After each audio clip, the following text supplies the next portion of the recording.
we're going to get into our topic of the day, and we've got a pretty good one here. I saw a clip on TikTok that was very interesting, and it sparked, some questions, and I thought it could be something that we could discuss that could really be helpful.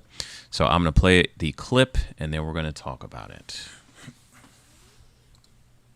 Dating is an extended hiring process in which you, the man, are the employer, because you, the man, are in a position to extend an offer to the woman and not the other way around. This means that dating is really an opportunity to surreptitiously vet a woman for the relationship position of your choosing. However, for better or for worse, your capacity to do this will be compromised by the fact that you will likely be attracted to the woman you are vetting. And attraction does all kinds of things to your perception. The more you are attracted, the more distorted your perception becomes. This is why I generally recommend that men do not make any kind of long-term, life-changing commitments to a woman for at least 12 months. This gives the couple time to pass through the crisis of disillusionment, in which the weight of reality shatters the projected fantasy on which the attraction to this point was fundamentally based. So, some interesting perspective there. And I think it's worth discussing, kind of a non-sexy way to put the dating experience as it's an interview. But there's some truth to it. There's some truth to it. Yeah. Especially if you're operating in wisdom. Yeah, I do believe that there are some things that you need to find out about anyone that and this goes for men or women, to be honest with you. About the person that you're interested in dating or courting or, pursuing a long-term relationship with, there's some things that you need to find out. And like he was saying, a lot of times what happens is the reason we're talking to them is because we're attracted to them. Mm-hmm. And that can distort your ability to kind of vet the person, ask the right questions. If you're getting the wrong responses to those questions, recognizing that as a red flag and cutting bait and going a different direction. So I wanted to talk about, what are some of those questions that we need to be asking when we are, when you meet that fine young lady of woman of God, when you meet that, man of valor who sweeps you off your feet, mm-hmm. What are the kind of questions that you need to be asking them to kind of, determine, hey, is this someone who's going to be a suitable partner? We don't want to get caught up in looks. We don't want to get caught up in, this is why the Bible talks about abstaining from sex until marriage, because that's a whole nother layer. The attraction is one layer. Once you start laying down with somebody, that's a whole nother layer of clouded judgment. So what are the questions that we need to ask during the dating phase so that we can accurately determine, hey, this is someone who is suitable and this is someone that I want to move forward with in marriage, if that's what the goal is, which it should be if we are dating somebody. So we have 5 questions that you should definitely be asking. And obviously, listen, there's more questions than this than you probably should be asking. But these questions kind of cover the main topics that you want to get into. Now, within those topics, obviously, I'm sure there will be tons of other questions that you can ask. But these are kind of the areas that you want to hit and make sure that you're aware of where this person stands before you're thinking about entering into a serious relationship with them, especially marriage. So the first one, or J.E., do you want me to start it off, or how do you want to do it? Yeah, man. Go ahead and start it off. Okay. Most definitely. Okay, gotcha. So the first one is future goals.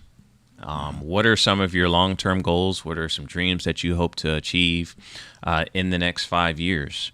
And that can be, I would say, short-term, intermediate, and long-term goals. Yeah. You want to make sure that you're talking to somebody whose goals align with what your long-term goals are. If you're talking to somebody and their goal is to have 5 to 7 kids, and that's not what you see as your future, then hey, y'all are wasting each other's time. Yeah. If you have someone and their goal is to be a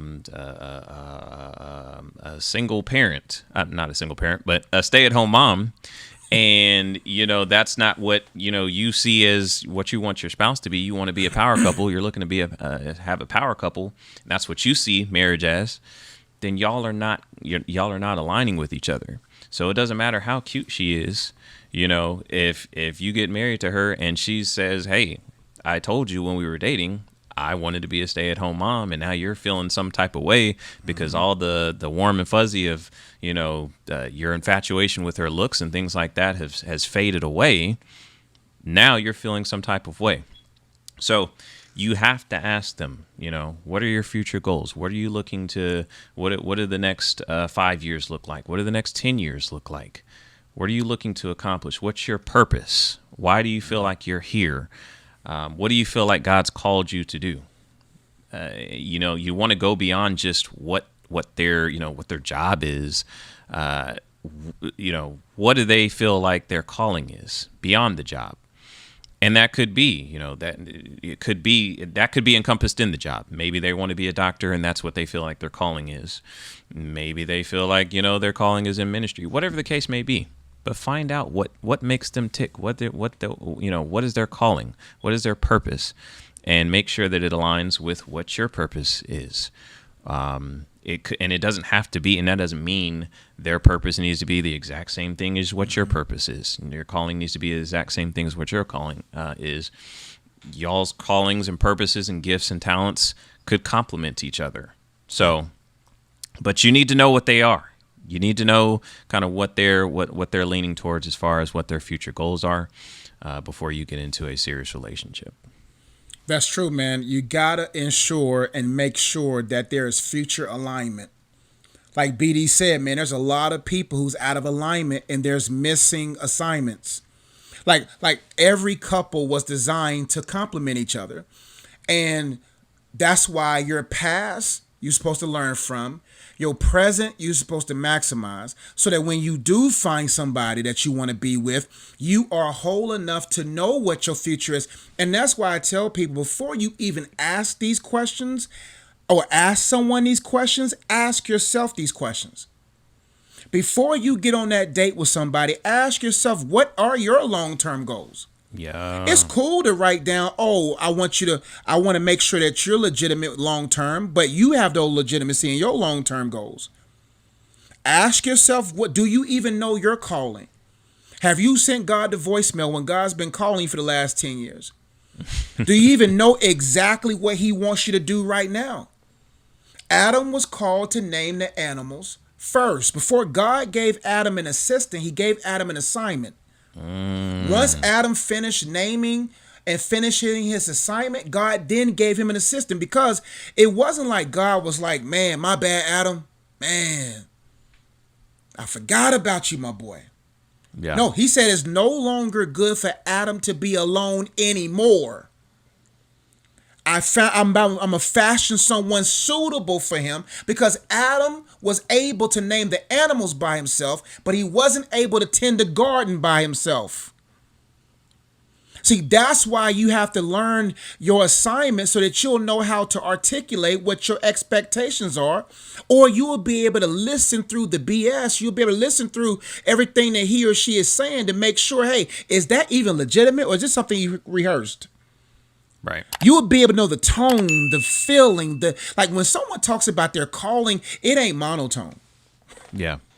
When you're talking about your purpose and calling, your body gets into the conversation, the voices begin to, there's evidence there. And so when you are immersed in your own purpose, you can be able to see what sparks excitement in another individual. And that's why if you don't know what your future holds, and what I mean by that, nobody really knows everything their future holds, but you know who holds your future. But you have a clue of what it is that you would like to achieve within the next 5-10 years, then you're not going to be able to expect or inspect that individual to see if they even know where they're trying to go. And another reason why you should ask this question first on first dates or whatever is because do their future plans include someone like you?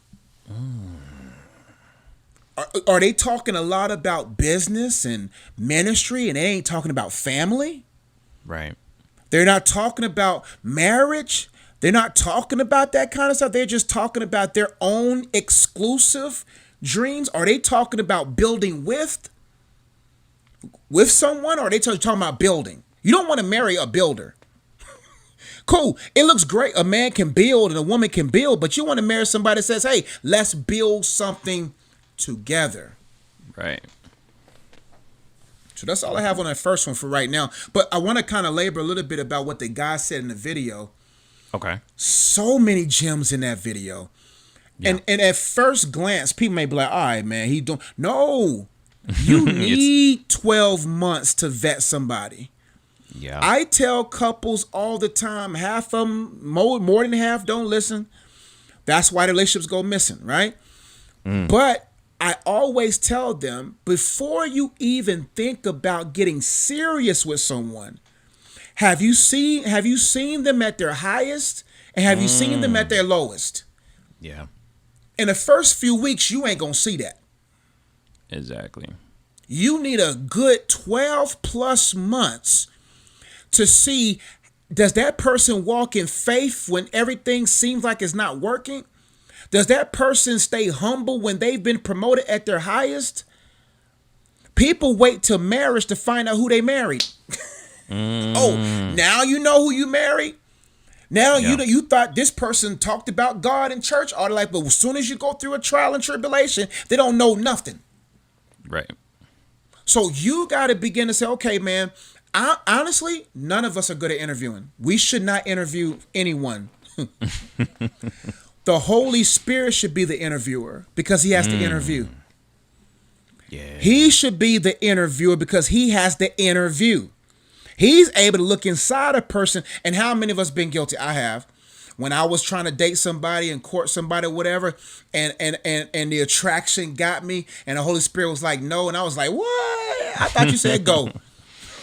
I thought you said go. We all had that moment where the Holy Spirit said, this ain't it. Yeah. But because we have the outer view, we want to stifle the voice of the one who has the inner view. Yeah. And so that's why it's important to have already answered questions before you question. So you'll know what to listen for because you've already asked yourself those questions.